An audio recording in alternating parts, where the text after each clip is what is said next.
So there's this Neo Theoretic Paradigm that's coming out on race that suggests that all white people are stationed relative to a system as racist, and all black people are incapable of being racist.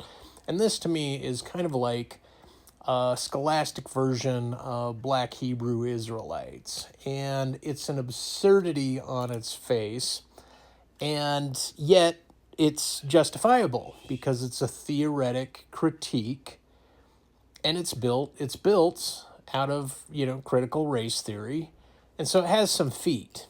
But I don't even think Kimberly Crenshaw or Derek Bell would argue on behalf, or even Obama, on behalf of the way these black folk are attempting to solidify their non-relation to race and force racist and racism to white.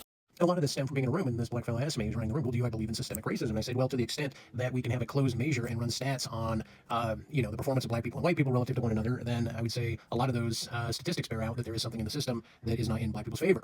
But then I continued a further critique, mentioning, look, after the 1964 Civil Rights Act, and basically after Martin Luther King in his march, 1968, right? The 1970s, because there was no more discrimination in workplaces or in public affairs, and even in school, and lawsuits are flying everywhere, that was a huge time for black people to move up, and kind of the ascendancy of black people over the last 57 years kind of started then, right? And yet, this doesn't mean that there wasn't still bias and bigotry and all sorts of problems. But the whole point is, as I was saying, like, the word racist at that time was not contained. It wasn't a categorized term based on just that you're born white and your relationship to systems. If there was, any race could be racist, because if the topic was of race and you weren't joking, right, and this is why the comedy then was different, by the way, but if you weren't joking and there was actual bias and actual discrimination, right, that was really frowned down upon, right, but any group could do it to any other group.